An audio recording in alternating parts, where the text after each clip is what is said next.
Youth Congress പുനഃസംഘടനയിൽ AI ഗ്രൂപ്പുകളുടെ എതിർപ്പ് തുടരുമ്പോഴും തീരുമാനത്തിൽ മാറ്റമില്ലെന്ന് ഉറപ്പിച്ച് KPCC നേതൃത്വം.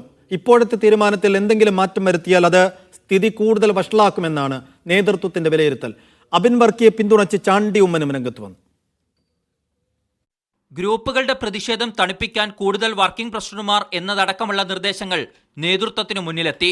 പക്ഷേ അതിലേക്കും കടക്കേണ്ടതില്ലെന്നാണ് KPCCയുടെ നിലപാട്.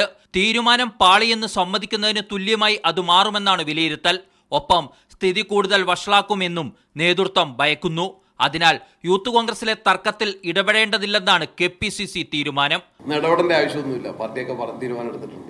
യൂത്ത് കോൺഗ്രസ് അധ്യക്ഷനെ നിയമിച്ചതിൽ അതൃപ്തിയുള്ള രമേശ് ചെന്നിത്തല ഇന്നും ചോദ്യങ്ങളോട് പ്രതികരിച്ചില്ല. അബിൻ വർക്കിയുടെ വിഷയം അബിൻ വർക്കിയെ പിന്തുണച്ച ചാണ്ടി ഉമ്മൻ നാഷണൽ ഔട്ട്റീച്ച് സെല്ലിൽ നിന്നും തന്നെ നീക്കിയതിന് പിന്നിൽ പ്രവർത്തിച്ചവരെക്കുറിച്ച് പിന്നീട് പറയുമെന്ന മുന്നറിയിപ്പും നൽകി. എന്റെ പിതാവിന്റെ ഓർമ്മ ദിവസം എന്നെ പാർട്ടിയിൽ നിന്ന് എന്റെ സ്ഥാനത്ത് നീക്കി, എന്നെ അപമാനിക്കുന്ന രീതിയിലാണ് എന്നെ പുറത്താക്കിയത്.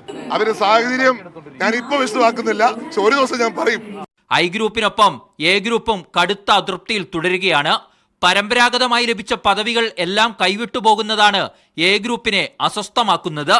തീരുമാനങ്ങൾക്കെല്ലാം പിന്നിൽ KC വേണുഗോപാലിന് സംസ്ഥാനത്ത് സജീവമാകാനുള്ള നീക്കമാണെന്നും ഗ്രൂപ്പുകൾ ഉറച്ചു വിശ്വസിക്കുന്നു. മീഡിയ 1 തിരുവനന്തപുരം.